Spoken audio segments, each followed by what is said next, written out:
마가복음 7장입니다. 7장 1절에 보면 바리새인들과 예루살렘에서가 나옵니다.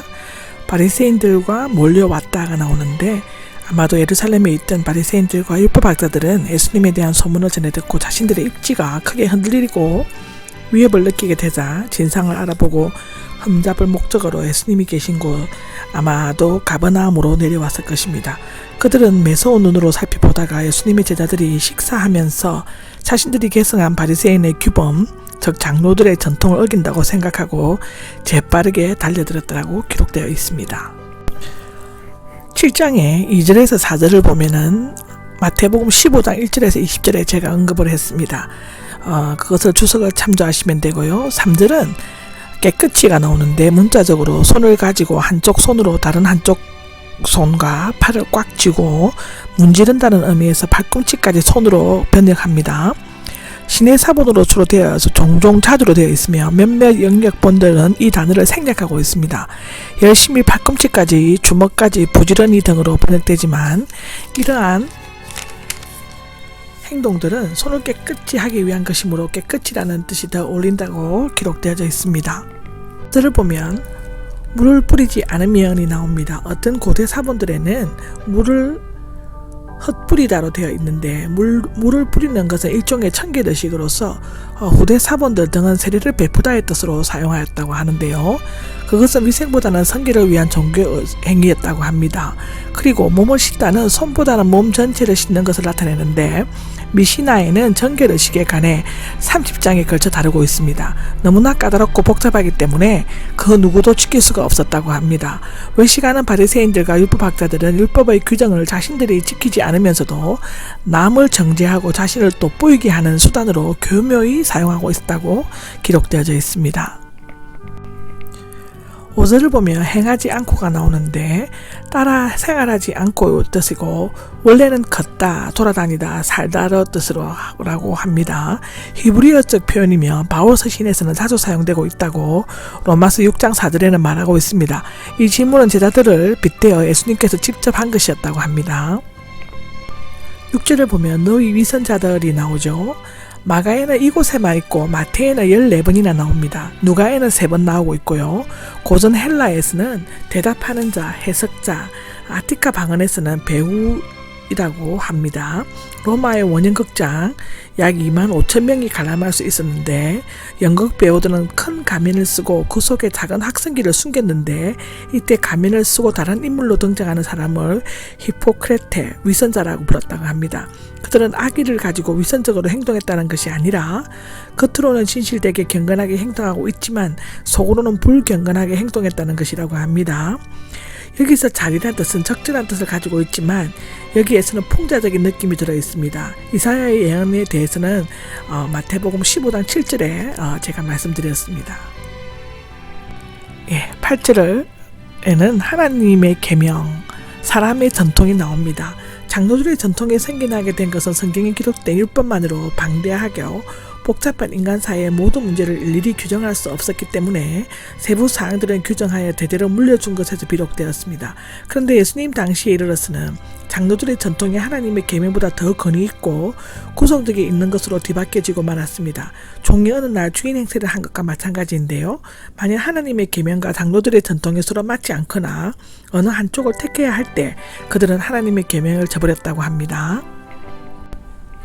10절에서 12절을 보면은 아버지와 어머니를 공경하라가 나오는데 고르반 제도에 대해서는 마태복음 15장 4절에 나왔습니다. 13절에는 이와 같은 일들이 나오는데 제5규목만 아니라 그들의 삶 절반에 걸쳐 그릇된 신앙행위가 계속적으로 드러나고 있습니다. 14절을 보면 가까이 불로가 나오는데 바리새인들은 교만과 선입관 때문에 들어도 깨닫지 못한다. 이제 예수님께서는 반대자들에게서 돌이켜 무리를 가까이 불러 말씀을 듣고 깨달으라고 하셨다고 기록되어져 있습니다. 15절을 보면 더럽힐 수 있는 것이 나옵니다. 15절에서 19절까지를 말씀드리겠는데 마태복음 15장 11절에서 20절을 참조하시면 되고요. 16절에는 몇몇 사본들 등에는 누구든지를 기가 있거든 들으라라고 하였습니다. 19절은 모든 음식이 깨끗하다는데 예수님께서는 유대인들이 음식 중에 더러운 것과 깨끗한 것을 구별하는 그 자체를 철폐해 버리셨습니다. 그와 같은 구별은 의식적인 의미에 지나지 않았을 뿐만 아니라 식물 자체가 더럽혀진 것은 아니기 때문인데, 베드로는 환상 중에 더러운 짐승, 즉 이방인을 상징하는데 잡아먹으라고 재촉을 받았다고 사도행전 10장 9절에서 16절에는 나와 있습니다. 바울도 식물 그 자체를 깨끗하다거나 더럽혀져 있다고 구별할 수 없다고 하였다고 로마서 14장 14절, 디모데전서 4장 3절에서 5절에 기록되어져 있습니다. 11절입니다. 악한 생각들이 나오죠. 모든 악한 행위의 근원이 되는 것인데, 이곳은 12가지의 목록이 나와 있습니다. 로마서 1장 29절에서 39절, 갈라디아서 5장 19절에서 21절, 베드로전서 4장 3절에 그 목록을 비교해 보시면 됩니다. 앞에 6개는 복수형으로 악한 행위를 나타내며 뒤에 6개는 단수형으로 도덕적 결함과 타락 행위를 나타낸다고 하는데요. 성적인 부도도 음란으로 번역되며 간음보다는 더 넓은 의미로 매춘, 미혼, 남녀의 선교 등이 나옵니다. 12절을 보면 간음이 나옵니다. 간음은 결혼한 부부가 상대를 배반하고 부정한 일을 하거나 정욕의 눈으로 쳐다보는 것을 말한다고 마태복음 5장 28절에는 기록하고 있죠. 탐욕은 더욱더 얻으려는 끝없는 욕망과 저주받은 지덕욕을 말한다고 하는데요. 악의는 사악한 행위이며 사탄의 짓을 하는 것을 말한다고 합니다. 속임수는 남을 유인하여 고통에 빠뜨리는 것이며 강교, 배신, 사기 등의 뜻이 있다고 하고요. 방탕은 절제 없는 성본능이나 사악한 본능, 애들이나 부끄러움을 모르고 날뛰는 것이라고 합니다.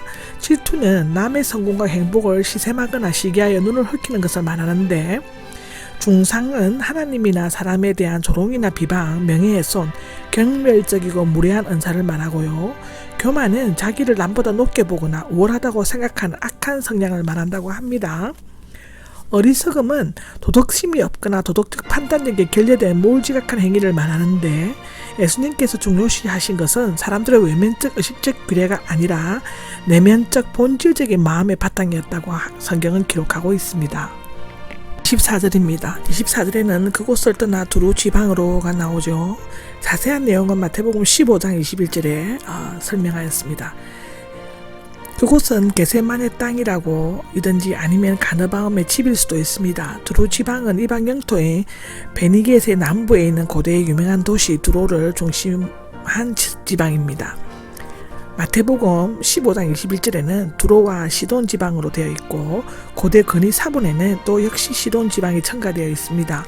그러나 31절 내용을 보면 일단 두로 들어가셨다가 사돈으로 가신 것을 알 수 있습니다. 지방은 경계를 의미하지만 변두리 전 지역을 두루 포함하는 용어입니다. 예수님께서 갈릴리를 머무시는 동안 무리들 사이에 큰 동요가 일어났고, 바리새인들은 살기 어린 눈으로 지켜보았으며 헤롯 안디바는 음흉한 의구심을 가지고 있었다고 누가복음 13장 31절에는 말하고 있습니다. 제자들은 안절부절하였다는데, 이런 혼란한 상황 가운데 예수님은 추격을 피하고 휴식도 취할 겸 두로 지방을 가셨는데, 유대인들은 이방인들의 땅을 더럽게 생각하여 들어가지 않으려고 했으며, 특히 가나안 족속은 조상 때부터 민족적 원수지간이었고 이스라엘과는 이미 절연했습니다. 어떤 집이 나오는데 유대인의 집인지 이방인의 집인지는 알 수 없으나 예수님과 친분이 있는 사람의 집이라고 기록되어져 있습니다. 25절을 보면 즉시가 나옵니다. 마가가 즐겨 쓰는 단어인데요. 여자가 소문을 듣자마자 즉시 행동에 옮긴 것을 나타내고 있습니다. 그녀는 깊은 존경과 간절한 태도로 그 발 아래 엎드렸다라고 기록되어져 있죠.